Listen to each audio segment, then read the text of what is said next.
from the Pathway Studios in Johnston proper. You are live from the path.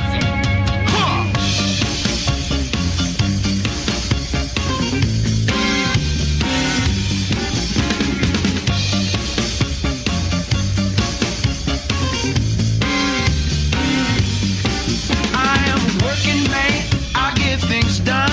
Work for the Holy Ghost. Work for the Son. I am a working man. Oh yes, I am. I am a special agent of the Lamb. And you're listening to Live from the Path. We're coming from the Pathway Studios here in Johnston proper. I'm going to cut. Welcome to the show. No one can hear anything you're saying. I had to listen here. I had a mutual. It's like a weird party going on in here. I'm gonna get cut and jacked. You're not gonna start get, working out, Ben. No, I don't like any of this. Call you Diesel. Diesel. I'm pretty sure I'm against it. Okay, Dan, was there ever a spot in your life where you felt like you were at your prime, cut and jacked? Oh yeah. Wait, cut and jack? Like, what does it mean? Nathaniel, what? Before I say yeah, it's too late. But Nathaniel, first of all, Dan is in, but he wants to know what he just agreed to. yes. Yeah, so cut being like, shredded. Yeah, like okay. Not a whole lot of fat. That's where I was, yeah. And then jacked as in you got big musculos. Okay, yeah. I'm talking... Yeah, I had the bench up to 400 about that's 15 years ago or so. I don't know when it was. Yeah, in 1978. No, it was after planting Pathway. Okay. That was in 1978. What year did you plant Pathways? 2002? Okay, that's not quite as old. Yeah. Okay. Were you taking any supplements, Dan? I was not. That was all natural. It was 100%. Not even like I didn't do the shakes. I didn't do the Natty bars. Dan. No. It was me and Jesus and a weight bench. That's right. At the White Young Men Christians Association. All right. Hey, you're listening Live from the Path. Hey, if you want to use the complaint line, just know that I don't care when you were cut and jacked. You don't have to send that over. That's I'm not even going to get. Cut and jacked, you said. Yeah. I thought you said cut and jack. I thought, wait a minute. Is that like drugs or something? Is that cutting something? Dan, what is cut and jack? I don't know. That's why I thought, wait, you I said agreed. it with such confidence. I assumed it. Then Was I thought, that wait, maybe something this in is something 1978? I know, right? Yeah. Right. Hey, man, when That's were why I you had to cutting confirm. Jack? So I cut Jack a long yes. time ago. He was just dead weight. Okay, here's what we got some articles to talk through on the show. Okay, a few things I thought were interesting. First of all, 5 ways to know Jesus is calling you. Ooh. Can you hear Jesus calling you? Have you ever heard of anybody setting up Jesus as a contact in your phone just in case he wants to get a hold of you? No. That'd be funny. That would be funny. I've heard people say they do that. They're like, every new phone I get, I just put Jesus in there with no phone number just in case he wanted to get a hold of me in that way. I thought you were saying that like as a gag, like you take your friend's phone, put in Jesus as like your contact, and then you start calling him. No, that's both. That kind of stuff will get you thrown into a pit of fire in the Old Testament. You can't be doing that. Yeah. But like people be like, they just put Jesus in his phone, and then they're like, figured one time if Jesus ever wanted to text them or get a hold of them in that way, then they would do it. I've never heard of that. Really? We travel in different circles. I guess. Most of my friends are cut and jack. Okay. All right. Understood. There's also, I thought this was kind of interesting. It did an interview with someone who I think wrote a book around 50 atheists that found Jesus. And this person did research as to why. Like, what was there commonalities to them about their belief system and kind of how they came to meet Jesus. And that seemed kind of fun. So we'll hit that up. Also, Dan found an article around that I think he's tagged as millennial clickbait for Christians, and it was about like that's my assumption. It was people who like Christians who feel like they're not doing enough, right, Dan? Yeah. Like, oh, we're supposed to be missional. Oh, I'm not missional enough. Oh, I'm bad. I'm a bad Christian. Yes. And then there's anxiety and pressure, and I feel like a failure. Okay. Yes. That was the gist I got out of it. I mean, it seems kind of right. It seems like things that we might be struggling with. Okay. So all right. I drove right by a homeless person. Didn't do a thing. Today? No, I'm just saying that's like the guilt. Like, oh, no. I didn't. I stopped. Yeah, of course I did. I'm not one of those millennials. Not one of you guys. Okay. So anyway, that's what we got going on the show this evening. So, like, let's see if you know that Jesus is calling. Yes. Nathaniel, are you ready for this? Hey, I'm ready. Do you feel like, Nathaniel, like yes, sir, you've had an experience where the Lord interacted with you, specifically called me? Yeah, not like I mean, I suppose could be for any justification you feel like it, but like you said, you walked away going, I feel like the Lord dealt with me directly right there. Yes. Okay, what was it? Well, there was this one time where I was living down in the land of Missouri. Okay. And for years, my wife and I were battling. And by battling, I mean discussing whether or not where we were going to live for our days and what we were going to do. And, I says to her eventually, we were praying on it, and I says, I'm really sick of praying. I want action. I said, I'm sick of praying. We're going to make a decision, and that's what we're going to go with. Uh-huh. And so there I was. I prepared to make decisions, big decisions. Yeah. On like buying houses and living life and stuff like that. And I was at work and I was tearing apart a conveyor belt, and old Ben, was it you? No, it was probably Amanda. Yeah, probably my wife. Yeah, probably Amanda. Texts Megan, says, "Hey, we're selling our house. We want you to buy it."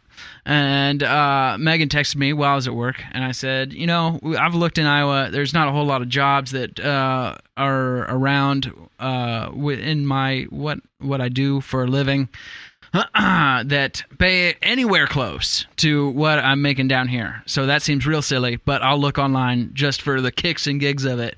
And then it says, it pulls up first thing right there, conveyor belt mechanic. And wait, do I remember correctly? Like, part of the story was like the previous day or something. Hadn't you turned off like job notifications or something it off. in Iowa? I said I'm done with it. Yeah, I said I'm sick of praying. I'm done with Iowa. I'm living in Missouri. I'm buying multiple real estate investments.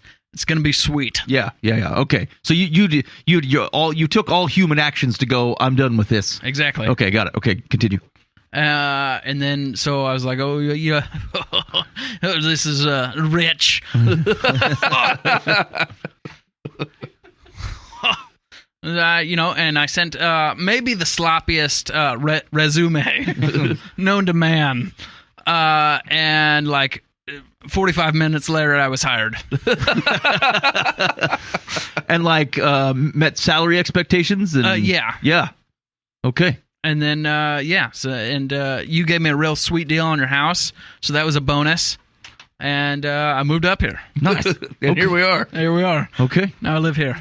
And I don't remember all the mechanizations of that, but like, if you look at the old Fust altar to Yahweh in our house, that's actually on that one too, because there were a number of things that had to occur for us to sell our house that just felt very orchestrated beyond our control, and things that we'd been praying on, including, hey man, is there any way that Nathaniel and his family, could be back in Iowa type of stuff. And so anyway, it was just. Yeah. Felt like a real moron after it too. Like, literally I said to her, hey, I'm going to stop praying about this. I figure, after a couple of years of praying on it, it's just like make a decision, because the God obviously doesn't care about where we live. Uh-huh. It's, whatever. And literally the next day, it was like, okay, maybe I'm wrong. Okay. I don't know. So we're going to see if you should buy this house. Is part of the article. So this was 5 ways to know Jesus is calling you. Number 1, you experience emptiness. Nathaniel? I mean, sometimes. And then Jesus was talking to you? No. Well, read the explanation. Now, This is this sounds calling weird. to salvation or calling to a mission or what? Yeah, what's he calling? It could be any number of things here. It says, hey. Let's see. Jesus may be trying to reach you to encourage you to get on or back on spiritual course. Here are several key signs Jesus is calling you. It's time to take up your cross and follow him. It's like this person has a dice of random phrases that Christians use. Maybe you've read this pamphlet. How about this one? Is there like an urban dictionary, Christian dictionary online somewhere? He just like spin the wheel. Sanctification. Oh, Mad Libs. Okay. So sometimes we begin to feel a strong sense of emptiness, as if something important is missing from our lives. All Christians have feelings of spiritual emptiness from time to time. This is a sign that Jesus is calling you to follow him, even though it may be hard to see it that way when we are caught up in our sin and loneliness. Maybe I should wait for the other ones. I have not had this experience, I would say. I've had God call me back like from things and into disciplines that I had stopped doing, but like I don't know that I have an experience of emptiness. I don't know. And I don't know, the feeling of that is always implicit, that there is a specific God calling into your life.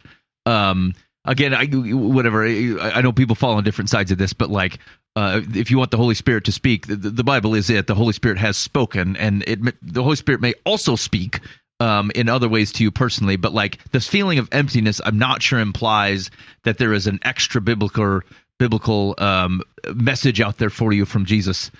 It frankly just may be a consequence of you separating yourself from God. I think that sounds more right. Yeah. That's why I was wondering if he was like, that's a prequel to, okay, now you need something. There's an empty spot, I better fill it. Or something. Yeah, right. Your But first God thought didn't cause should it, be in that scenario to be, okay, where am I at? Where am I at with my relationship with Jesus? You know, like what am I filling my time with that is obviously not producing anything that I feel empty, right? And then I think it will probably bear out that you have separated yourself from God and you are not pursuing the things that he's pursuing, and like, that does equal an emptiness for sure. Yeah, maybe I'd be hesitant in the belief that God sends arbitrary emptiness. You know what I'm saying? Like, he'll act in emptiness within so, but like, if otherwise you're walking faithfully with him, I'm not seeing like biblical situations. A sudden bout of emptiness. Yes. Now, like, certainly God will do things that we might think are a human detriment to get your attention, but that's almost always in the presence of someone who is sinning against him and refuses to repent. That's not the same thing as everything's fine and like, let me send an emptiness so they turn to me. Like, I'm not seeing that. Yeah, Moses, free the emptiness. I have a place for it to go today. Yeah, this can exist. I just don't think it's probably not even necessarily due to, like, it doesn't even have to be sinful behavior. It can just be something about your life is not connecting, and certainly God will meet you in it. And so it doesn't even have to be like wag your finger type of behavior. It's a good indication to offer the emptiness back up to God and say, I can't explain this. That's fine too. Yeah, but I don't know if I'd phrase it as, this is proof that God is calling you. Okay, you feel a calling to help others. This is Jesus is calling you because you feel a calling to help others. This doesn't even have to be a calling to the ministry. Sometimes I hate when people say my ministry. Just in general. That's because they try to put everything under the flag. Yeah. I unpeel bananas. That's my ministry. This is my ministry. I help other people get easier access to the fruit of the banana. And people will do that in like all levels of ridiculousness. Like, yeah, I played a banjo. It's my ministry. This is my ministry. Well, I don't know, man. I mean, it could be, I guess. Depends on how you do it. And I've heard that too for like, when you call something a ministry, it tends to give it this shinola of holiness, which sometimes ends up as like a justification to not do other things that you were kind of supposed to be doing. Like, I know, I'm never, I don't come to the church activities, but like my ministry is this, which is something else. You know what I hear this a lot in? Like, Like, this is condemning because I know a lot of people in this area, but like, I hear a lot of people say this, like they're traveling church musicians. Like they just guest sit in at church like every third Sunday or whatever, and then you don't see them the weeks that they're not playing. They're like, my ministry is playing in the worship band like once a month. I'm like, you have no presence in God's people at all, except for the time you show up, pluck a couple strings, like that's not a ministry, dude. Yeah, right. Like you're doing something, and let's call it something else, but like it's not your ministry. Yeah, it's not your We'll ministry. call that a gig. Yeah, that's right. You play gigs for it. Okay. So sometimes this is a calling to do more for others because you simply feel led to. The Bible tells us now you belong to him in order that you might be useful in service to God. One of the greatest ways to display God's love and reflect Christ's presence is through acts of kindness and giving back. Regardless of your job or career, you are called to a full-time Christian service. If you feel an underlying urge to do something bigger than yourself to benefit the greater good without any need of reward, you are an average Christian. Okay, I ad-libbed that last part. What they said was, you are being called to take up your cross with a capital Y. That's not right. Isn't that like what? a given? I thought that was everyone is being called all the time to take up your cross. That's why it says daily. Yeah. Yeah, right. Like she's really like found one knob on the radio and just like kept cranking on it as if it's going to play the right hits every time. It does feel like though, like this is the opportunity to like for sure roll that stuff up. Like you've had stuff come across like your family's table or whatever. Like a situation arises and you're like, yes, we definitely want to be a part of this. Yeah. And then like you instantly think, God, thanks for letting us be a part of this. This sounds so awesome. Yeah. You know, like you get excited and you haul everybody in and you go do a thing and you're like, what a gift that like God has given us an eye to be able to see when people are in need and the ability to help them and the excitement for the work. And like, but it feels like all this is coming from a deficit where really it is like Emma said, it's just regular living. Yeah. Right. Number 3, career shift, sudden passion. Okay. Now Nathaniel had the same career. That's true. Okay. And did you become passionate about anything in particular when you came into the live to the Iowa? Like career-wise? No, just anything in general. Did you say I have a new lease on life? I have a new passion. Yeah. There was a guy where at my old job, he would always give people thumbs up walking in the hallway. Yeah. And I said to myself, at this new job, I could be thumbs up guy. And I did. Yeah, let's see if this fits the criteria. That's your ministry? Yeah. It was. I said, this is my ministry. Thumbs up ministry. All right. Sometimes Jesus calls us in ways we may never have imagined. So far, this is lining up. My ministry. Sometimes Jesus is trying to get your attention by telling you that you have a greater calling. This may translate into a career shift. As Mark 10:45 reminds us, for even the Son of Man did not come to be served, but to serve. That means that we should live lives that reflect our service to others. If your current job doesn't reflect this and you feel like something is missing or isn't feeling right, Jesus is trying to get your attention. This is a bold thing for someone to write. This is like, you know what? I'm tired of being at the fry later, Dave. I'm out of here. Jesus is calling. Why aren't you handing out Bibles on the street? Right. Like, all right. Our calling may not be revealed to us overnight. So this is a woman saying, just go ahead and quit. If you feel the tinglies about it, the Lord will get to you eventually. But through using our gifts and talents in our careers, many of us discover what feels right and develop a need to do more. Okay. I don't notice that to be true. I've never talked to, I probably say 85% of the population is like, do you feel right at your job? No, man. Nope. I go because they pay me. Yeah. Right? This is not fulfilling to me except for the fact that it provides food for my family and puts shelter over my head. Yeah. I actually, and I've, my ministry at work, I've justified this in my head is because I think to myself, well, I'm working here and my work here helps other people in support of what they're doing. But really, I'm just dragging more people into this cesspool of not doing anything that creates any particular value into the world. It's all like notional dollars and fake promises. Insurance is like that. Yeah, that's true. What are we going to do with everybody that works for an insurance company? Or, you know what I'm saying? Or is they're involved in ethereal threats that don't exist. Yeah. And then we're like, do you find this fulfilling? Yeah, man. I love selling people insurance that never pays out. Yeah. I might give you some money, maybe. Do you feel like the passions, though, could be part of it? Because I feel like, maybe I haven't experienced it, but it feels like it makes sense that, like, if you suddenly are really interested and really passionate about something you never were before, that could be God leading you down a path. No, yeah, I do think that's right. Like, you could find that you are doing something or interact with a situation, circumstance, and you're just tuned into it for some reason or another, and it doesn't let go of you. Yes, okay. I think that could be. So, but I think that the point here is like the article is framing it as if it's like, here's 5 ways to know if God may be here. Like, it'd be like walking into my house and going, here's 5 clues that your wife may be at home, instead of just going to talk to my wife and saying, wife, are you home? Do you know what I'm saying? Like, the difference here is like it's trying to suss out all the detective work as if you don't know the God of the universe to ask. Yeah. Right? And and to read scripture and to bring your things to him, opposed to going, what is the clues he might leave around my life, as if so I can follow this crumb trail and maybe end up in the right mouse hole. Yeah. And I would say, like, actually, this is an encouragement that I would have certainly for, like, there's some people where it feels like what God has them doing is like super clear and direct for them. I feel like, Dan, your life has kind of been like that. Like, you knew and you're doing it, and nothing. Like, maybe the different hows about it now might surprise a 20-year-old Dan, like all the different things you're doing. But for the most part, like, it's playing out like you would have. Oh, yeah.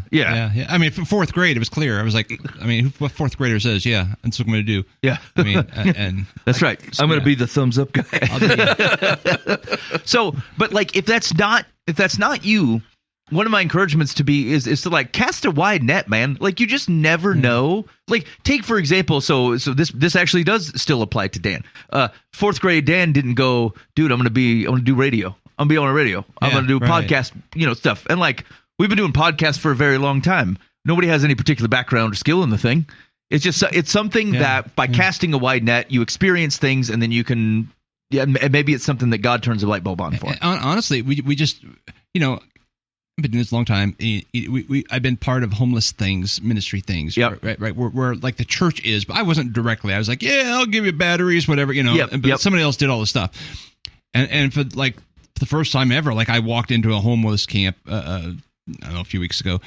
And like now I'm going around mingling with them, like, hey, Mike, how you doing, buddy? Well, not you, Mike, but there was, you know, he had a sore back 2 weeks. You know, There's plenty of options for well-to-do Mike. I mean, like as I know well. their name and we know stuff. It's so I don't know. It's exciting. Yes. You know, because it's something different, and and we're building relationships, and and we're seeing other people jump on board who as well. We're like, oh yeah, it's cool for other people to do that. You know, right.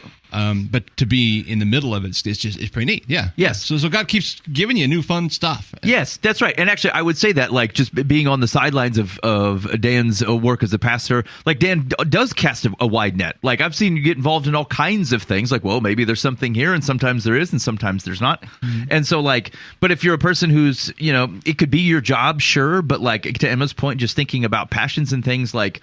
Just try some stuff. Like it's one of the things that I get tied up on, or like I guess focused on to encouraging other people is that like I sometimes the Spirit is generally not going to like kick you off your stool. Like just go live your life and do it broadly and interact with all kinds of things, and then I think you will see a light bulb go off or a passion connect or something like that. And sometimes it'll be in places you never knew that you were interested in or didn't even have a conception that you would be part of. And there's no reason to self-limit that. Like, just be open to things that God can do, and like again, cast a wide net unless you feel like God's got you doing something super clear. Next one, relationships. Relationships are one of the ways to know that Jesus is calling. Our relationships can reveal Jesus calling for our lives. Be open to listening to what the people in your life have to say, especially the spiritual ones, the spiritual people, particularly if you've fallen off course with God. Hey, talk to people who you're friends with. Yeah, right. These people will affirm you. They are placed in your life by God so that you can recognize your full potential, and God might be sending an important message through them.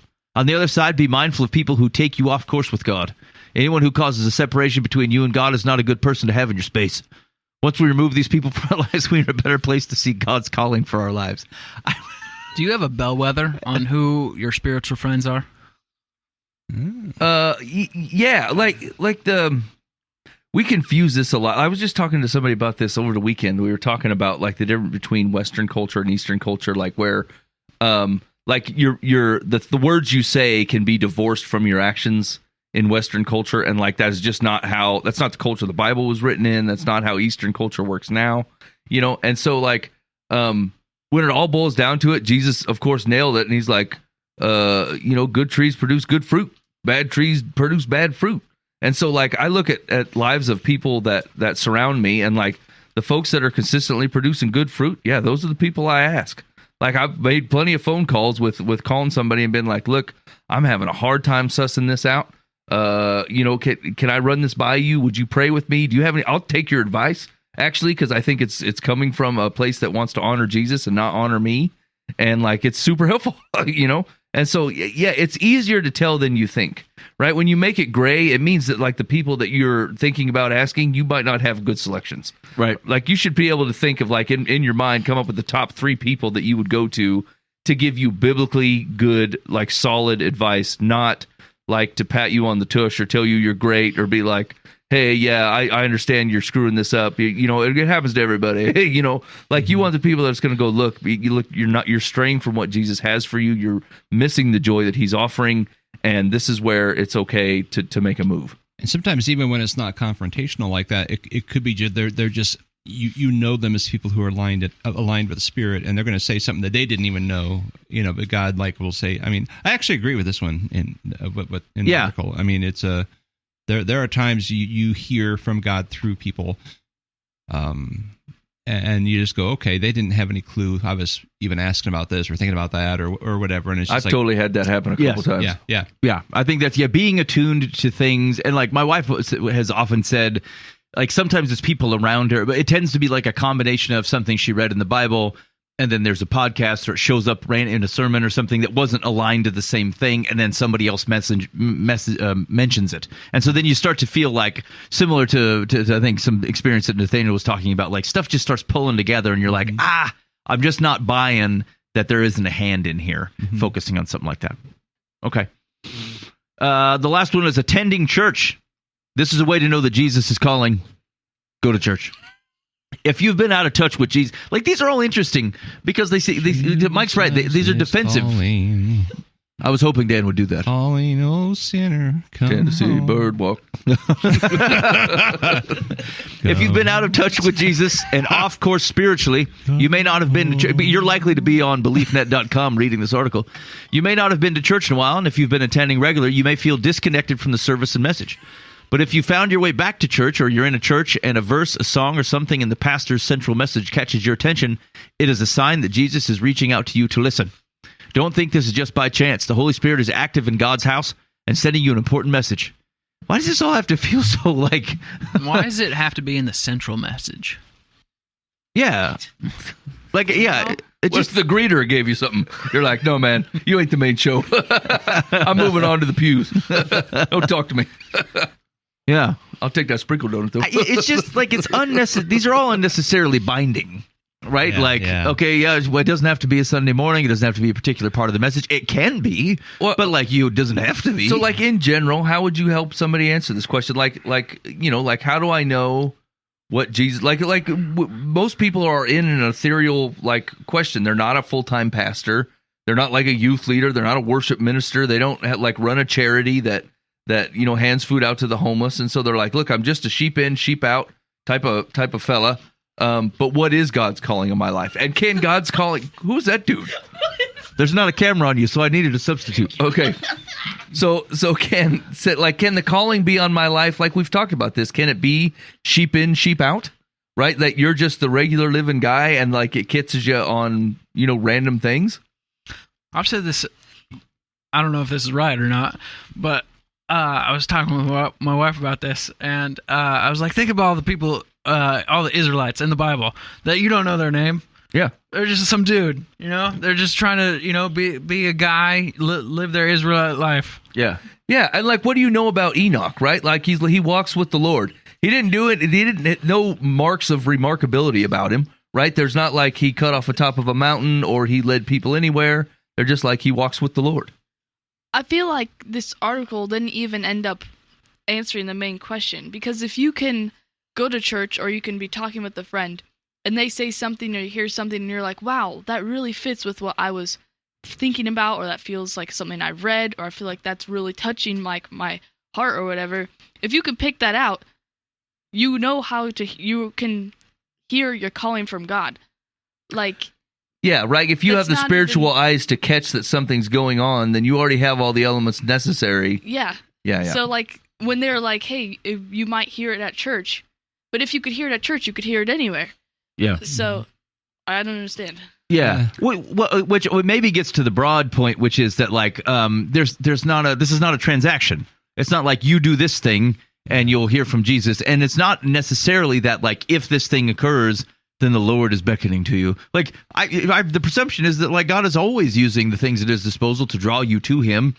You should be open to that at all times, and be willing to believe that He's doing that. And then you start seeing the things that connect in ways that maybe you would miss if you weren't after it. And if you're not going to church and not talking to spiritual people and not doing all these things, He might provide a burning bush. Yeah, yeah. And say, hey, look at that. Doesn't this beg you to ask some questions? Ooh, hey, so that's a good lead into that article we were talking about.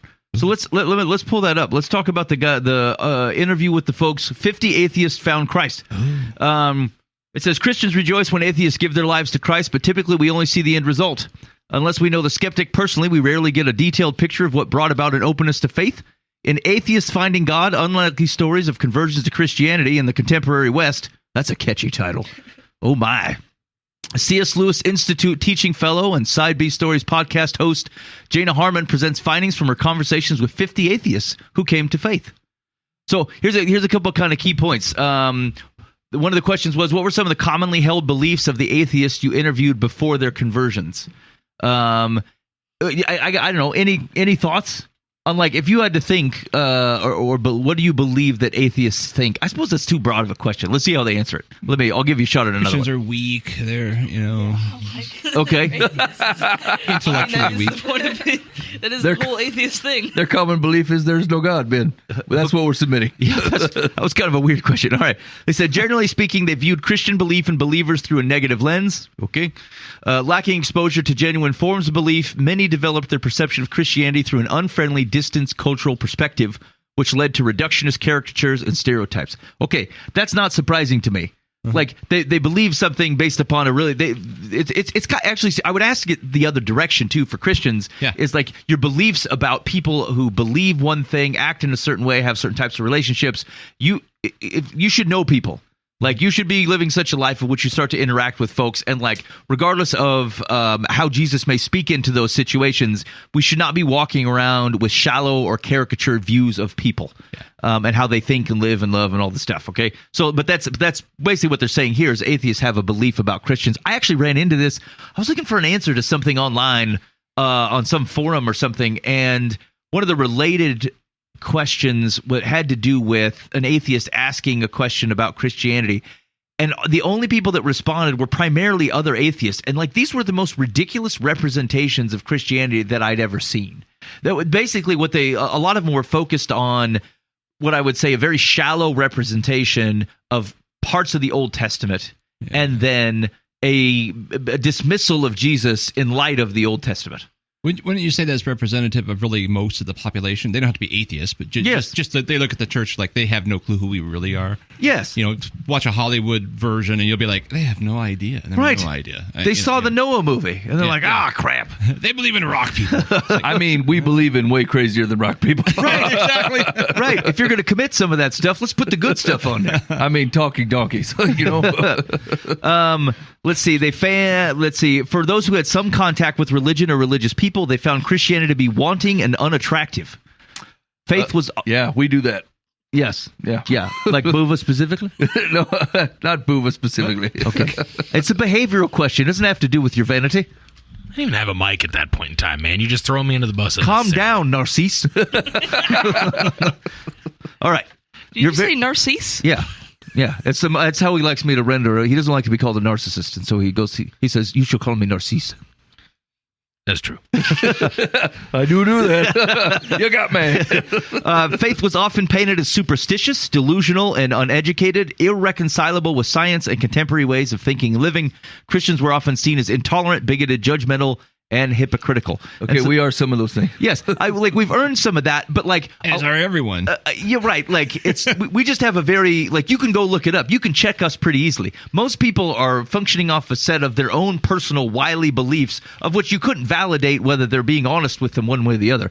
At least the people you can primarily critique Christians with, you can go to the source of which we drew these things and go, hey.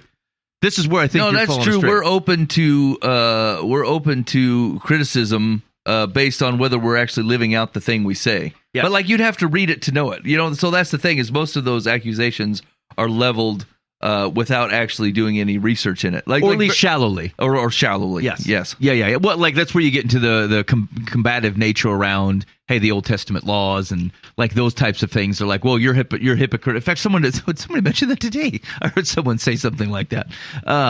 And it had to do with like I don't know, the type of meat that you eat or something like that. Oh yeah. There was someone had brought this was on a work meeting, and at the end someone goes, oh yeah, I'm gonna have steak for dinner, and goes, dude, you shouldn't do that. It splits the hoof. And I thought that was funny, but like they didn't intend it to be funny. Like they were talking about something about religious restrictions, and they thought this was something they added to the conversation. But like. It's right. I would consider that uninformed. Like it's a point out of hypocrisy that actually doesn't align with the way the biblical narrative is trying to talk. But they didn't know that because they were looking for a critique. I recently saw on the Facebook some fella was given a negative review of a lawnmower company, and somebody commented on his negative review of this lawnmower company. Would Jesus give a negative review like this about a lawnmower? I said, I don't know, man. Yeah, I mean, maybe was it bad? Yeah, I mean, Jesus would go, dude, your house has been left empty. your temple is no longer righteous. I mean, if your lawnmower was not performing up to par, I feel like he would say such a thing. He'd say it's like a whitewashed tomb. Yeah, that's right. That's right. He said, interestingly, not nearly as many of these former atheists had good reasons to justify their own godless perspective. I can't cut the wheat and chaff with this. Just imagining Jesus starting a pressure washing company called the Whitewash Tomb. The harvest is ready. Get a different mower. And he shows up at your house and goes, well, looks like I don't even need to do anything here. Let's see. The atheists seem to know what they were against much more than what they were for. I think we've had that interaction, actually, talking to some folks. Many had readily dismissed God and faith out of hand without thoughtful analysis of exactly what they were rejecting or what they were embracing. They simply presumed a settled perspective based upon what they had heard around them in the surrounding culture or by esteemed authority. Okay, I think I may have told you this before. And maybe, hopefully, nobody from my general work area or professional life is listening at all. But I'm going to tell you this. The world is a house of cards. It's a house of cards, man. Like, the people who you think got the thing under control, they do not. They just don't. There's far, and it's not like they're not, like, in general. And I'm probably one of them. I probably fit the bill. I look like I know what I'm doing. I don't. So, like, but there's just a significant number of people doing very important things in the world where you feel like, boy, those guys have it figured out. And, like, they're human beings and they're trying hard, and some of them are exceptionally skilled. But in general, most of the world does not have things figured out and have, like, a solid head on their shoulders. They are very much like working often confidently within a confined space of which is held up by other people who also, it feels like, who they believe are doing something where they know what they're doing. But, like, it's just you'd be flabbergasted at how unsecure a lot of the world's infrastructure is, at how junkball most of professional services data in, like, all areas, technology, financial services, the Des Moines Water Works, like, this stuff is not under control. Everything is. I read an article this morning that there was a dude who was a janitor at some, like, scientific research firm or something, and there was a alarm that kept going off. Beep, beep, beep. He doesn't like it. He gets sick of it after, like, a few days and cuts the breaker. This turns off some sort of, like, crazy woolly mammoth deep freeze that keeps the temperature below, whatever the Kelvin is. It's like a 2 Kelvin or something, negative 100 Celsius. They lost a decade's worth of work. All because this guy could so easily, they even had a sign that said, hey, this is an alarm. We know it's a problem. Somebody's coming to fix it in, like, 2 weeks or something. If you want to, here's a button you can turn the alarm off for a few minutes. It'll reset and come back on. But here's how you can turn it off if you need to. Like, guy wrote it at the office and taped it up. The whole world is based upon handwritten notes at offices and janitors going, I really hate that noise, and turning it off. Okay? And so I say all that to say most people's held beliefs are not from considered positions.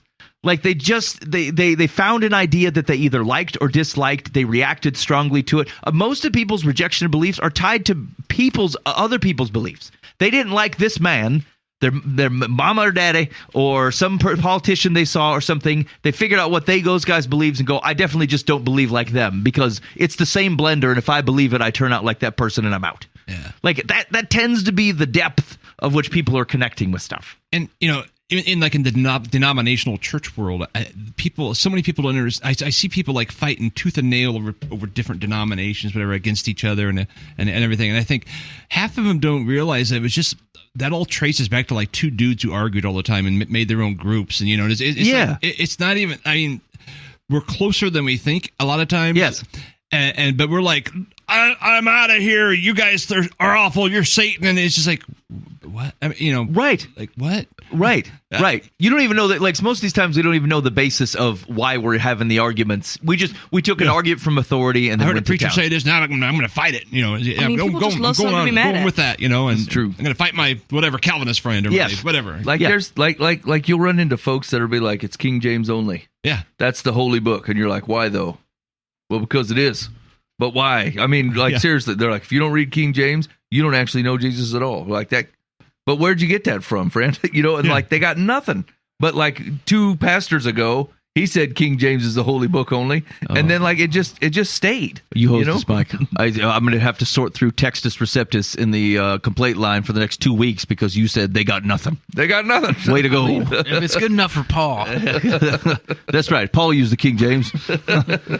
Yeah. So yeah, right. And so like I think that that seems true for me, and it was true not just on the atheist perspective. It's true in Christians too. I got all kinds of Christians who are like, and these are the folks who also use the online as a primary form of communication, and they're going to defend Christianity in such a poor, ignorant way because they actually don't even know why they believe what they believe.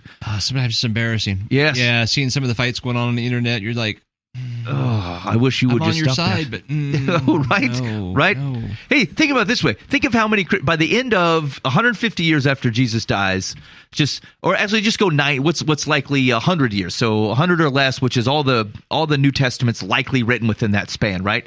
Think of how many people didn't write a letter that got included. Yeah. And how many other people didn't have a gospel account where we said, that's worth securing? Like there's a very small number of people that put this collection together, and all the other folks now have access to Facebook, Twitter, and Reddit. Yeah. And they're out there spreading the word. Have you guys ever heard the dude that tries to explain the existence of God because of a banana? No. It's like a video I saw one time, probably on Facebook or something, of this dude that goes, "You don't believe in God? Just look at the banana." He goes, "Look at the curvature, how it fits perfectly in man's hand." Look at, I don't need a wrapper. God provided the wrapper for me on the banana. Look at the nutrition that it gives me as I eat the banana. How can a God not exist if I have this banana? And then he goes off to go, and the giraffe. You think one day a horse just had a long neck and was able to eat from a tree? No, this is God. And I'm like, oh, man, look at the banana. Like, what is wrong with you? And literally, he goes, the curvature, and then grabs a banana in his hand. Like, it fits perfect in my hand. Cucumbers are from Satan. There's no curvature in a cucumber. So was a cactus. Like what? Yeah, it's great. It's fantastic. Fights against me. He's also like weirdly contorting his hand to hold the banana perfectly. Like it's just like, come on, man, we can do better than this, can't we? Right. Like we can figure out a basis of argumentation better than like, look at the banana. It's friggin' ridiculous. I mean, the giraffe you can make some compelling distinctions about. But, I always thought the giraffe was a great point. Right, like evolution has a hard time producing the giraffe for sure. Yeah, like whose idea was it to make it spotted though? He blends in. Yeah, actually, no. Grace has a point here. A lot of times you watch these nature programs and they're like, "Hey, look at how well concealed that thing is." I'm like, it's very obviously right there. and like, not only that, but like, don't most animals have better eyesight than me? Like, they can't pick out the pattern. Yeah, right. And most of them smell. They smell you coming, Right. They were colorblind. Like that's the whole deal. But if they're colorblind, but aren't they? They're not contrast blind. Yeah, the color is what is similar. But it's like the blotches against the grass. That's what you see. Yeah, Ben's right. Hey, that's a good point too. Is that like animals don't tend to be very discerning about where they're taking a dump and can be easily picked out. Hey, I tell you something else. Hold on, I'm gonna let this go. But like, you ever guys like they show those? They're on the African savannah or whatever, and sometimes like a lion shows up, and everybody acts like there's not a lion there. The lion's just kind of trotting around, and every once in a while the lion will like take 3 or 4 steps and chase something away. It'll go like 10 steps and then resume eating grass. Like if someone enters your house and is going to rob you, and you've chosen not to defend yourself, you're going to keep running and running and running and running until you're like way far away and can safely do something. These animals always like barely run away. And then just resume normal behavior, just looking at the side of their eye. Don't worry, we've escaped him. Yeah. Oh man, there he is. I always thought it was and sometimes like I watched this one where it got like a wildebeest or something, like and like all the other wildebeest were running away.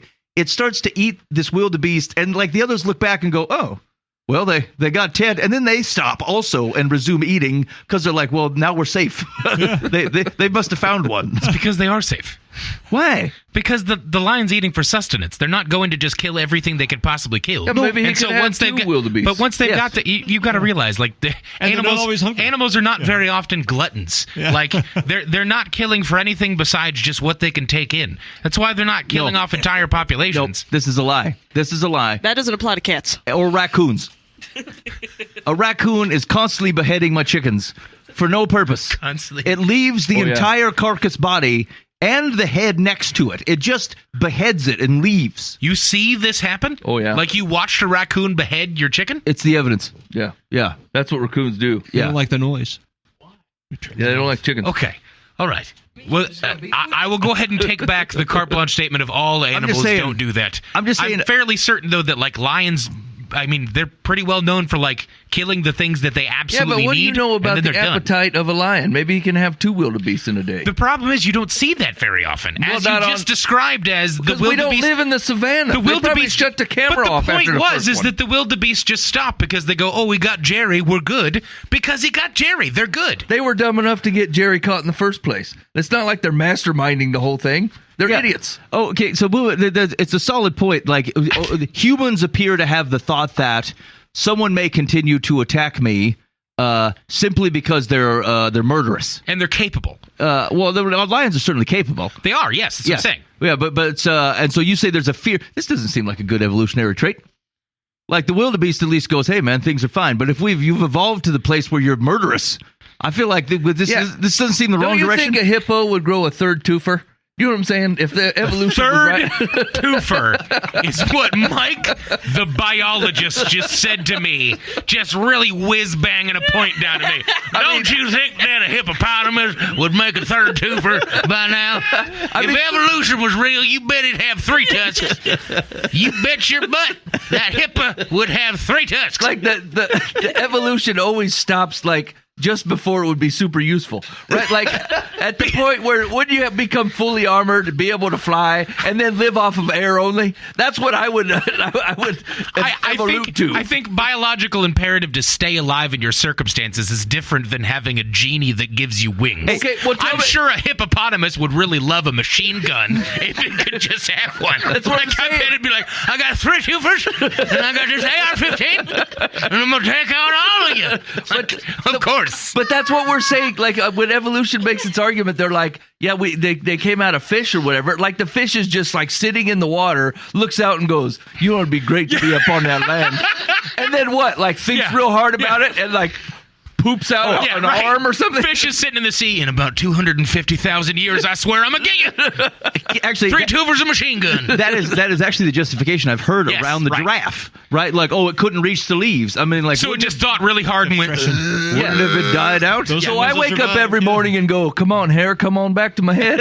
And you know what I got? Nothing. Because there's no And so like biological in the narrative hopes yet, that but- like in generations, like my 6 generations for me, my boy's going to have an afro and a huge curl. So We're talking on gigantic scales here of how long evolution had to have happened. Well, that is why the scale keeps getting bigger. They keep expanding. Yes, exactly, yeah. But it also has to say like intent. Like the brain of the fish would have to know that the leg was possible, and then through genes and DNA passed down from generations, eventually crap out a couple legs because and get rid of its half lung. You'd have to have both lungs. Yes, and right. gills. Yeah, no, I'm not. So why would you ever get rid of that? Agreed. Right? Why would the gator ever go, or why would the eventual buffalo go, man, I wish I wouldn't have given them gills. I could have been underwater as well. I would have kept both. Yeah. Yeah, and why is some of them are so much better? Like you could have the giraffes camouflage, which are just spots, or you could be a chameleon who can actually change colors. Yeah. I mean, yeah, and if you want to look into like legit camouflage that's effective, you need to go to the ocean.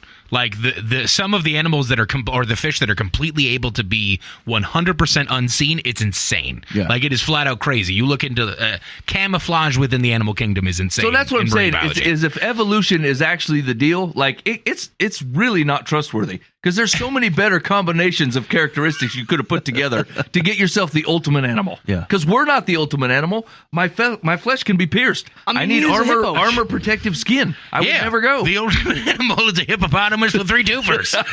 I mean, like the hippo ain't the perfect animal either. Wait, is it the hippo that like their tusks grow out so far that they grow? No, it's a boar. That That's the tusks grow warthogs back do into that their too. head. Yeah, right. Yeah, you'll have. I mean, that can happen with a ram too. Like that's just it just keeps growing if it's not but like They're the rutted. perfect animals. But once again, evolution will be like, hey man, can you make this test useful? I feel like this turned into everyone thinking that I'm arguing for evolution. It does I feel promise like I wasn't trying to do that. I'm just saying that like we're whatever. Yeah. I'm not getting into I it. just like talking. Yeah, I'm actually still open. I just I think there's a compelling thing Right, that people exactly. need to speak to, and I've not seen them. Yeah, it's insane. I saw a thing recently that said that if we're talking about are you distancing yourself from me because Nathaniel's going to sit over here. No, he's evolutioning with that mustache, which is a huge mistake, obviously. Yeah, there's no biological imperative for that mustache or that man bun. That's the truth. Nathaniel's the anti-evolution. Actually, it was weird this came up because I legit thought you were about to make an argument for the biological imperative of Nathaniel's mustache. No, but I do actually think you could make a case that there's a biological imperative on hair. Yes, absolutely. And so the loss of human hair seems. In fact, I was at the zoo recently and I saw the gorilla and I said, "Man, I could use some of that. Like I got things to move around in my place, and that gorilla looks prepared for life, and I'm missing out." If I have some common ancestry with that, I really miss it. Look at him; he's throwing his own poo. I wish I could go back to that. I would sacrifice intelligence for that in a heartbeat. Haven't I got? I feel like I've gotten more frail though. What I have isn't the We right actually have to go to go higher. Anyway, it was actually around human frailty. I was driving this morning, and for some reason, what popped to my head is that like the amount of effort that we spend rescuing children. Like children that cannot sustain themselves, elderly that should not be able to sustain themselves anymore. Like it's built into the vast majority of people that we look out and go, we should sustain life. Mm-hmm. Like that is a harmful biological imperative. Yes. It creates weakness. It ties strength to the protection of weakness. It is. Yep. It's the wrong direction. It's against the herd. Yes, it's absolutely against the herd. Like for us to protect the weak part of our species is completely against biology. Yeah, we should not do it. And it's an expenditure that we should go. We will be stronger genetically by eliminating genetic anomalies. But for some reason, with compassion and morality, we go forget that. We need to figure out how to keep them close to us and keep them safe. Yeah, that's just not how the majority. Human. Like, what was it? I saw somewhere like somebody saying like the earliest sign of legit like human life is like a healed broken leg. Mm-hmm. Like this guy broke his leg. Was useless to the herd, couldn't hunt, couldn't gather, and they bandaged up his leg because they cared about it. Yep, and original herd mentality would have said, cut the weight, let that person die, and we will move on because we're nomadic. Eat the leg. Yeah, you're right, exactly. Yeah, get rid of that person because they're making us weaker. Yeah. Okay. Eat the leg. I don't know about eat the leg. It gets caught in between my twofers. If I only had the one in the middle. Are they threefers now? So one of the other questions was, did you detect any patterns to the circumstances that led to these skeptics to reconsider Christianity? Nearly 2/3 of the former atheists I spoke with thought they would never leave their atheistic identity and perspective. They were not looking for God or interested in spiritual conversations. So what breached their walls of resistance? In general, people are not comfortable questioning their own views until something disrupts the status quo. And in these cases, there was some catalyst, some form of dissatisfaction that caused them to question their own atheism or begin looking more closely at Christianity. Dissatisfaction can prompt searching for something more than our worldview has to offer. Disruptive longings can grow in someone as they look for better explanations to understand the world around them or their own lives. So I do think this part is important, and why it's important to engage in the weighty conversations with folks, like the big types of questions. It's also like I think I said recently at church, like funerals tend to be way more impactful than marriages because they're moments in which people can often start to ask themselves big questions and realize that they're not satisfied with the answers that are at their disposal. And so I think it's without sometimes we get in our head like to evangelize is to go up to somebody, say a fact about Jesus, and then put someone on the spot and go, do you believe it or not? Hell or heaven, choose it. But like oftentimes these are like being friends, being kind people who help people talk through significant situations, circumstances, or questions in their lives. They can start to see a confidence or at least a basis for which you embrace the world that they start to realize that their worldview does not allow. Yeah, like evangelism is being the person that makes people wonder like what, like, how are they so happy? How are they you're the person that brings a casserole when somebody's sick. Nathaniel, when's the last time you made a casserole? I don't know. Okay. Those I've also never made a casserole, to be clear. Oh, really? Dan, have you personally made a casserole? I have. It's been a while. Like a breakfast casserole? Breakfast and like a tater tot. Okay, yeah, with green yeah. beans and stuff. What determines something to be a casserole? It's in a casserole dish. Is that it? Well, you know these types of things. I put ice cream in a soup in it. casserole dish. What's the Is that a deli- casserole? It's a casserole. What's It's the an ice cream delineation of a casserole. casserole? Speak it, Bubba. This actually goes back to the ancient Sumerians. That's what I thought. Yeah, casserole dish. Okay. I stand on it. All right. What are some of the challenges your interview subjects faced after embracing Christians' beliefs? Unfavorable cultural stereotypes of Christians abound in Western culture. Within that context, conversion in Christianity came at a great social cost. Nearly 1/3 of respondents reported negative responses or rejection from friends and family. They found their newfound faith to be socially frowned upon, embarrassing, and relationally alienating. One former atheist recalled, "We lost a lot of friends, honestly. Even then, our beliefs were very liberal and in some sense more closely aligned with atheism than with Christianity on all sorts of issues. But just saying we're going to church this Sunday or Jesus is God meant a lot of people hated us and wouldn't even talk to us anymore because of that. It was difficult." I mean, like, a lot of groups in like tie their whole identity to being like, yeah, they hate us because we're different. Yeah. And like, is that like suddenly uncool now that you're a Christian?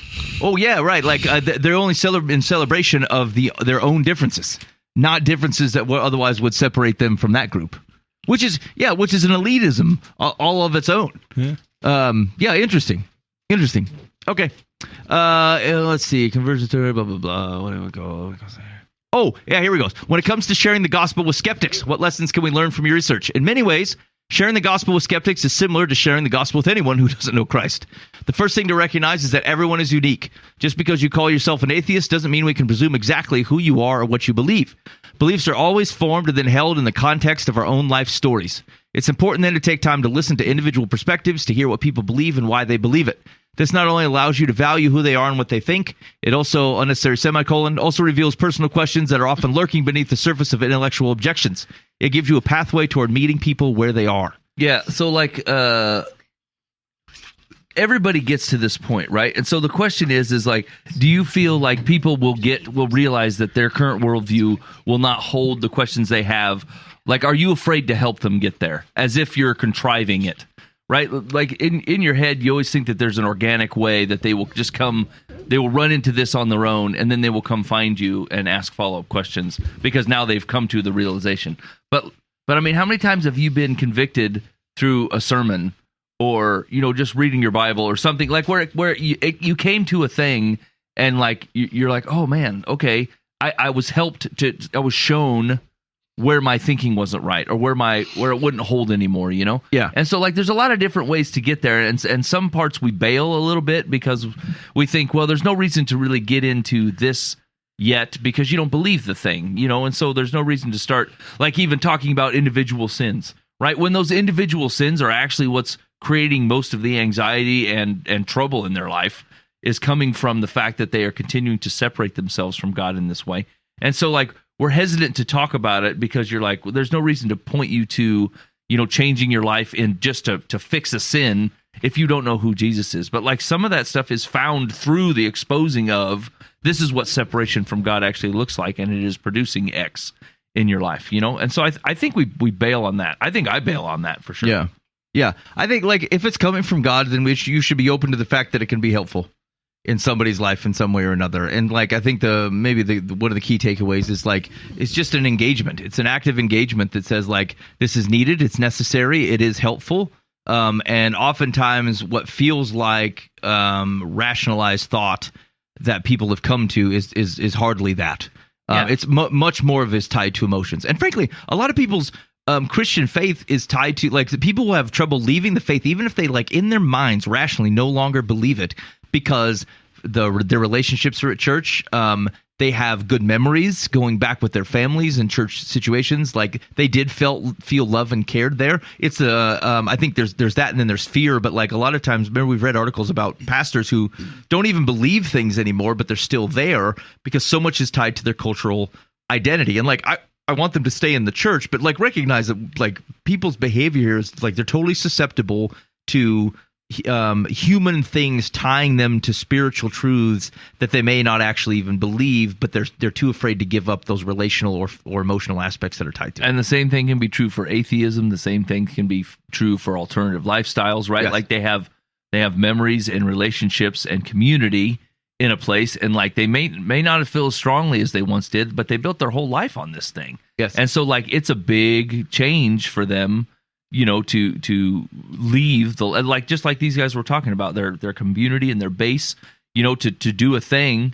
And so like sometimes when you're asking people to like give up on a lifestyle that they have or choices that they made, there's a lot ingrained in that. That's not just as simple as, yeah, you're right, I was living this way, I think I need to change it. But now they're talking about like separating themselves from their whole life. Like and they realize it, and it feels very, very heavy, not even just because of the decisions they made, but all the consequences that were a result of that. Okay. That seems like that's a pretty interesting book. All right, you've been listening live from the bath. Thanks for hanging out with us so far today. How are we doing here? Oh boy. The time is really rolling by. Mike, I think we better give some advice. We're going to have to pick up some of these other articles at a different time. Yeah, you better wait a second. I wasn't ready. Okay. Hey, in the meantime, if you've got any feedback for us on the show, you can hit us up on the Live from the Path Bob Eisenhower complaint line. That's 515-517-0085. Call or text. We'd love to be able to hear from you. 515-517-0085. That's the Live from the Path Bob Eisenhower complaint line. By the way, Big Bobby Eisenhower, who unbeknownst to him sponsors that complaint line, he remains a fantastic man. If you have any real estate needs, he actually does not know that he sponsors that line. We just allow him to do so because he's a stand-up fella and was very supportive for our show when we were on legitimate radio and had to pay the bills. And so if you thinking of buying or selling a home, hook up with Bob Eisenhower with the Eisenhower team. It's eisenhowerteam.com. Okay, ready? Dear Live from the Path. Is it a problem that my doctor is a bit of a flirt? I had a procedure recently, and when it was completed, the doctor announced, all set. My reflexive response of gratitude, relief, and optimism that the procedure would help me was, beautiful. Doctor's response to that was, just like you. Oh, nice. Oh, dear. Now that could mean just like you to respond that way, or it could mean you are beautiful. I don't mind either way, but is this a problem that should be noted somewhere? Like there's an international book of wrongs. Like get me in touch with the book of wrongs. I mean, can I just say, like, what? We were in Colorado one time, and we went to this donut shop, and the guy, and everybody who left the building, every single time the guy who ran the place saw somebody leave the building, he said, "Stay sexy." Oh, Yeah. nice. Yeah. And that was just like his ending line. Yeah, it was just a thing a guy said, and you're not like, ooh, he thinks I'm sexy. He just says that stuff, So that's the question. Her question is this a problem, and does it need to be noted somewhere? It's not the first flirty type double entendre that the man has used. I don't know. That doesn't feel like a double entendre.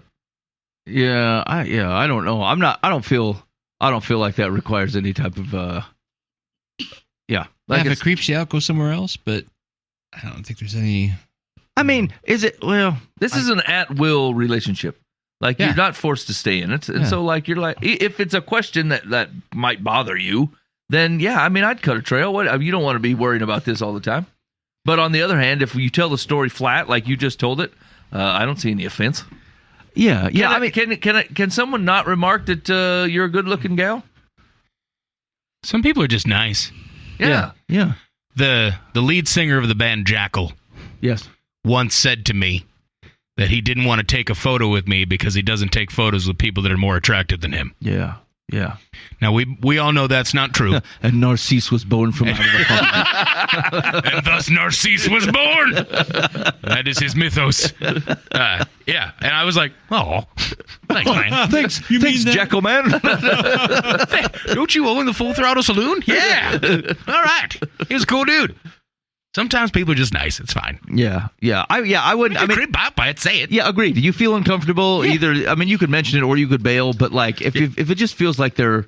So some people actually can get away with this, Right. in ways that other people can't. Yeah. And like, you got to like, you should test the waters before you start behaving this way. You might just be a person who can't get away with it. That's truth. Between the two of us, if I gave somebody a compliment, it'd be a lot less creepy than you giving someone a compliment. You just can't pull that off. It's No, weird. I cannot. People just see me, they go, oh, he's a flatterer. It's fine. They're like, I don't know what he wants. Hey, I was at a work meeting in Minnesota last week, and like multiple people, because they don't go into the office very much anymore, and multiple times people came into the room room and like hugged everybody, except for me. Nobody hugged you. It was very clear that I was not a guy that you approached to hug.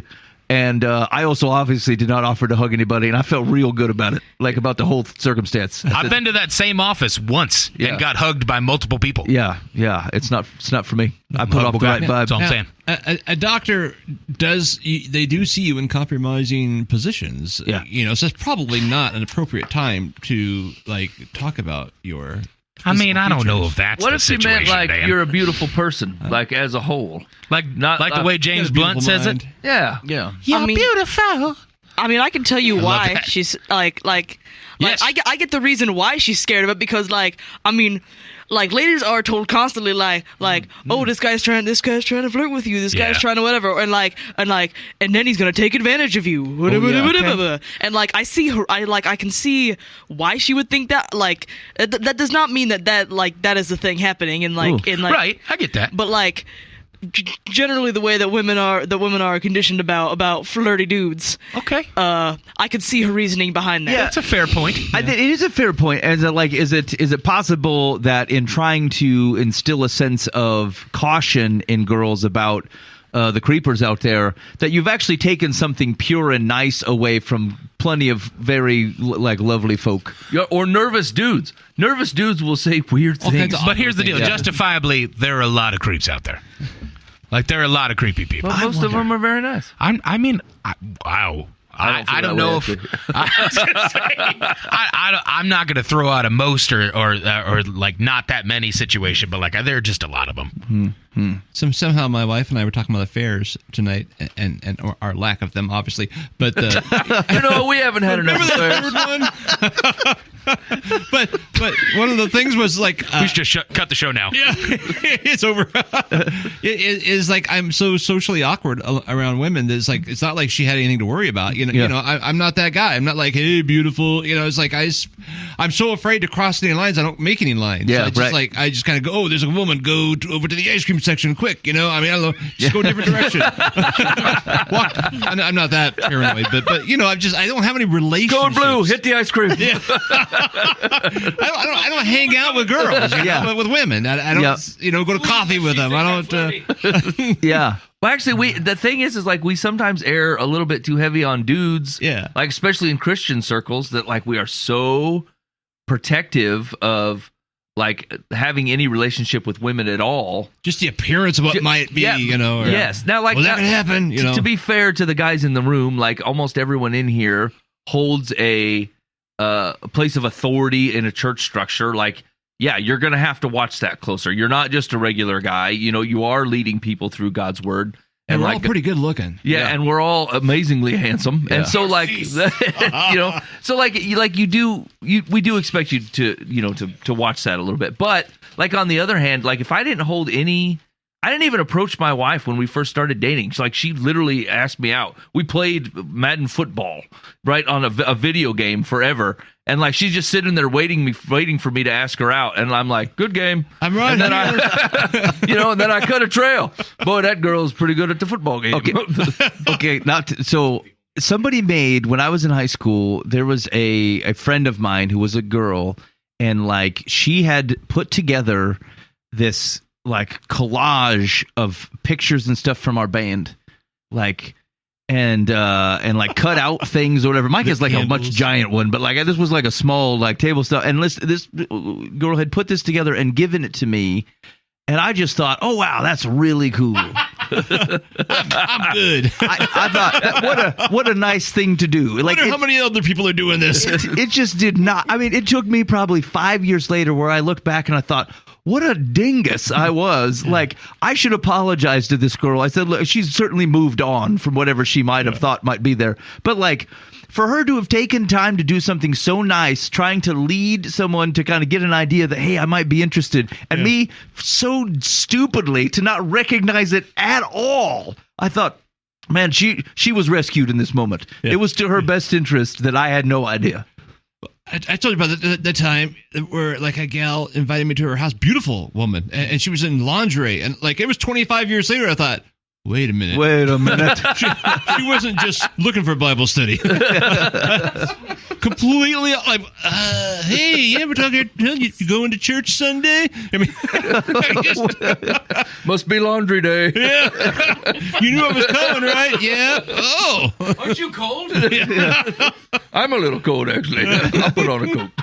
Okay, Secular says, if the compliment was followed by anything else that made you uncomfortable, you should have spoken up and told him so. He may have meant that you are a beautiful person rather than any physical attribute, or he may say something similar to ingratiate himself to all his female patients. Bottom line, if you feel you must be on guard with your doctor, pay attention to your intuition and find another one. Yeah, okay. I don't know. Ladies, do you feel like any other thoughts there, or do we miss the boat? Good. I was gonna say clarify, but that pretty much proves I got no thoughts. Okay. we all think you're beautiful. Sorry, we heard on guard and started fake sword fighting over here. This is Classic. Okay, Mike, let's do one more. Dear Life from the Path, I have a relative who lives in the same city I live in. Her parents and mine exchanged holiday dinners for decades. Our parents passed away many years ago, and I continue to include her for holiday dinners. I consider her a good friend, and we share many interests. During COVID, we started to have dinner every weekend to support local restaurants, and we enjoyed the evenings when nearly all entertainment venues were closed. Now the shows and sports activities I enjoy have resumed, and our weekly dinners are interfering with outdoor activities I prefer. Uh-huh. She's retired, and I still work, so my free time is limited during the weekends. I feel pressured and must leave my events early in order to resume these dinners. Many of her close friends have passed away over the past couple years, and she seems increasingly dependent on me for companionship. She suggests many other events and trips during the week. I'm concerned my lack of enthusiasm may eventually offend her. She knows my weekly schedule because of our frequent dinners and keeps track of my work schedule. I'm beginning to feel more trapped now that COVID restrictions have been lifted. What can I do? Say no. She's worried that saying no causes offense. Yeah. And okay, yeah. So you're gonna have to bite the bullet on this thing, and you're gonna have to just be honest with them. And you don't like cop to it being stuff that's related to you. You're like, hey, I really appreciate the times that we get to spend together, whatever. But man, the outdoors calls to me. I can't do all these things. It's like we were talking about this a little bit in the car ride. Like there's a such thing as like reverse self-centeredness.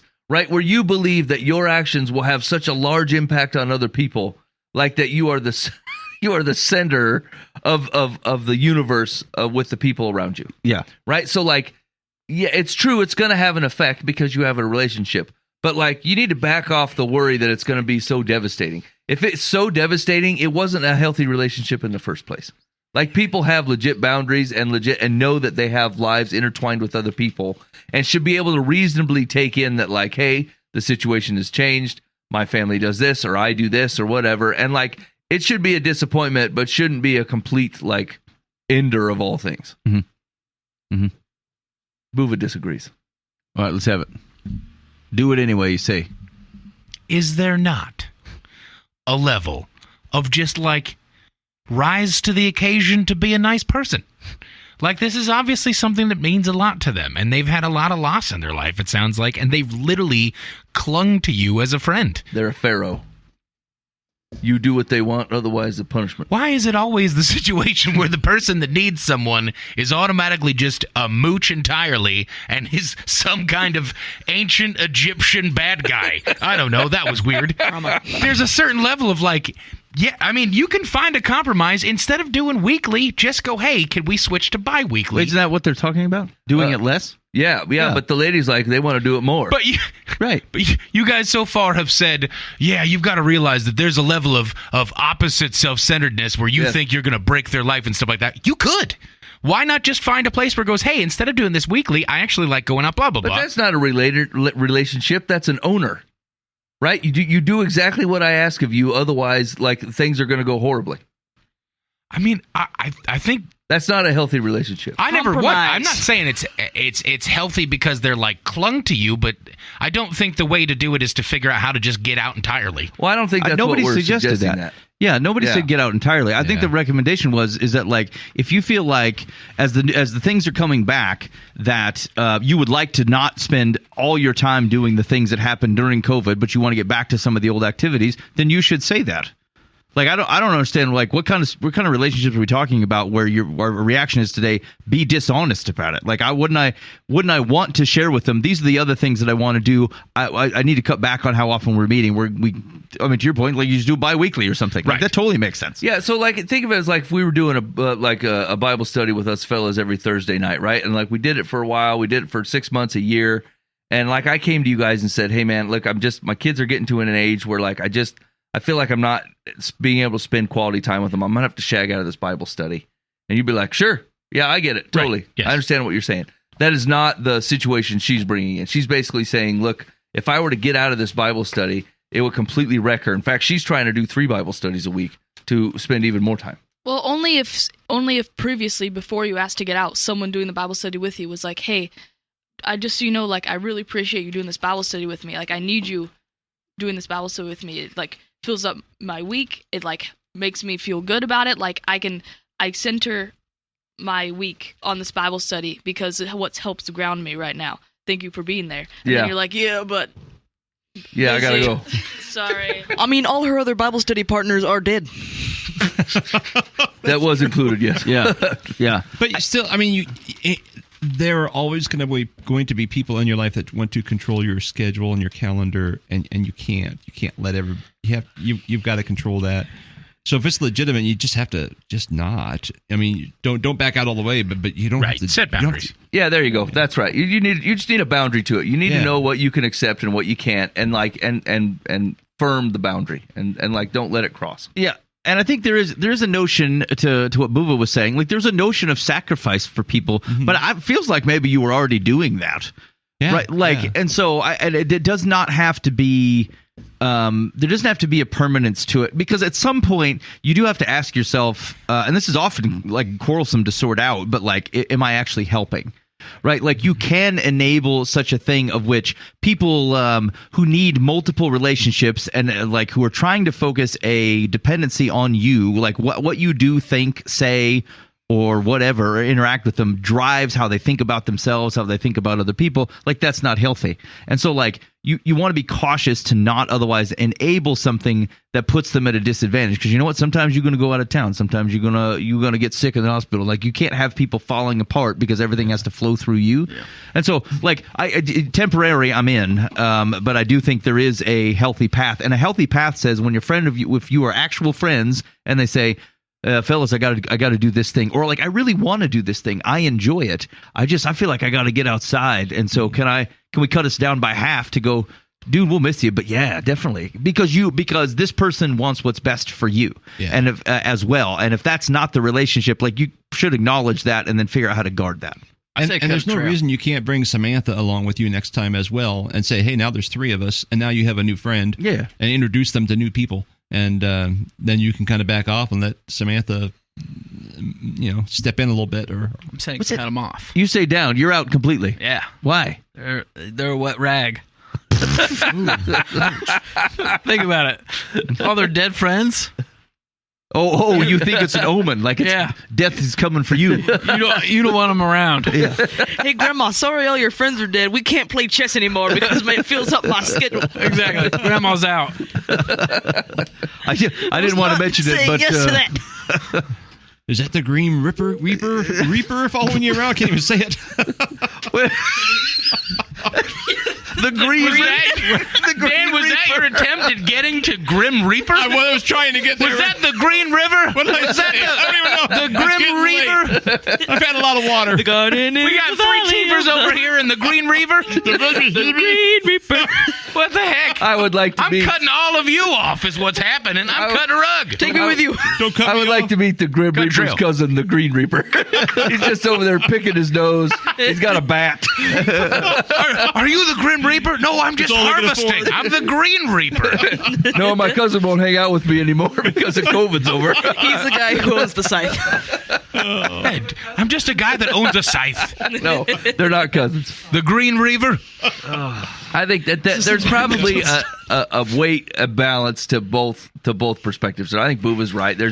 You can't have like my schedule trumps all. I'm not participating in a relationship. You'll do what I say and that's it. But the problem is if you acquiesce to everything that they're asking, then you're allowing them to do that very thing. And so like I think Boova's right. I think there's just boundaries to put in place. Know what your limits are and enforce them in a kind way. I don't know. Yeah, this is up to the past. Yeah. No, I would say like so. Maybe the right way to think about it is like you should enter into relationships willing to sacrifice, but only for their benefit. And if the level of sacrifice that you're making is to their detriment because of how connected they are to you or dependence how on you, then that's not to their benefit anymore. And then you should stop that. All right. Secular says, tell your relative the truth. Your schedule has changed since COVID, and you want to be able to pursue the activities you enjoyed before they were curtailed. It should not be, quotes, offensive. Speak up, and the truth will set you free. While you're at it, suggest some activities she might enjoy that will enable her to make some new friends. Yeah, okay. Yeah. Go to the retirement home, Grandma. Yeah, puppet her around. I do. Be like a kid, like when your mom used to introduce you to some lame kid down the road, and you're like, I hate this kid. Yeah. But you can tell your mom's trying to get you to be friends with him. So this is going to sound, maybe this will sound a little bit harsh, but like. I'll agree with it either way. Yeah, I figured so. So, like we've talked before that like when people need help, one of the things that is not fair is to act like there's only one way of which you can help them. Like, hey, I'm really having a hard time. I can't make my rent. And like you could help them, give them a job, pay them for odd things that they could do to help make some more money, help them find a cheaper place to live. But the only option they gave you was, can I live in your spare room? You know what I'm saying? Like it's just and often people will do that. Like they want a specific thing. They're not open to other alternatives. They only want that. And like that's not right. You should reject that. It's not fair for people to approach it and pre-solve a problem probably in a way that isn't in their best interest and probably yours. And so I would say sometimes it feels like loneliness especially can make you feel like, dude, if I'm not there for them, no one will be. That they will be completely alone. There are cases of where that is true. There are many more cases of which they're not trying to seek other relationships outside of you, and it puts you in a very precarious position, and frankly it puts them in a very precarious position. And so when you say things like, hey, have you the church down the street has a Wednesday night dinner, have you gone there to try to meet anybody? And I didn't make it. Have you there are like, I mean, there's hundreds of ways to engage with people, especially like now that you're out of the COVID business. Like there's just a lot of ways to meet folks. And I get making friends is kind of a long-term proposition, but like it's not fair for people to farm out and go, this is my one and only friend, and my happiness and closeness and non-loneliness is completely dependent on them.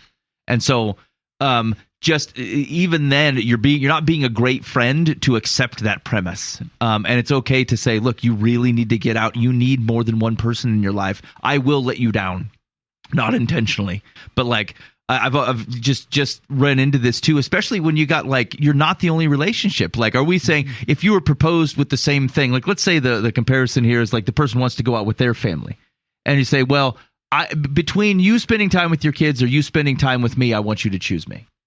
You would go, well, that's a real goofball thing to say, but like, ultimately, like that's kind of the position that you're putting, that they're putting you in. And so again, it's not to their best interest and it's not to yours. And it's okay to say there's not only one way to solve this loneliness problem. There are plenty of other options in there. You should pursue them. And if they adamantly refuse to do that, oh, I feel so lonely, I can't ever meet anybody. Did you try? No, I didn't. Okay, like you got to know what you're dealing with here. And sometimes like there's legit barriers in their mind to getting over that. You go with them. I'll go with you to the bingo night tonight. I'll do that for 6 nights or whatever. I won't be able to make to all of them after that, but I will certainly be with you to help you get started. Like do good things to help progress that stuff, but just don't feel beholden that people who need help gave you one option to help and only one path to that solution. It's almost always not the only option. I suppose an angle that we're not considering as well, because none of us are there. None of us have thought through this lens yet. But like everyone she knows has died, right? At some point, you close yourself off. Like I don't. Yeah. I'm just going to get hurt again, so why try? And I think of that because, like, we have a senior meal we do once a month, and we try to get people out of their apartments to come out and be with people. And it's like there's no reason not to, and some of them just won't get out of their room. Yeah. They've gotten to a dark place, and everyone they know has died, family, or family, what I'm saying. Yep. And because I'm thinking through the lens of, well, just go out and do something. Go out and play bingo. Go out, come on, because we're all still young enough to think that way. And so there's probably an extra something there, but still, that doesn't mean it's all on you. I mean, they still have to. But I'm just saying it's gonna be harder than what we're thinking. Yes, and I would agree. That's what I thought. Like, I think there are legit barriers to like. It's not always just so simple of I want to, so I will. Yeah. It's not always that easy. But like being conscious of that, engage in that. Yeah. Piece. Yeah. Okay. All right. You're listening to Live from the Path. Did we did respond to the secular advice. Yeah. Okay, got it. All right. Hey, I think that's it. I think we're going to call this pony show a night. So thank you so much for hanging out with us at Live from the Path. We appreciate it. You can find more clips at our YouTube channel. Just do youtube.com/Live from the Path. You can also engage with us there on Facebook if you just search from Live from the Path. It'll be like the 700th result, so you can hook up with us there. We'd love to get a hold of you. In the meantime, we'll plan on seeing you next week, but in the meantime, be faithful in the means. God will handle the ends. You've been listening to Live from the Path.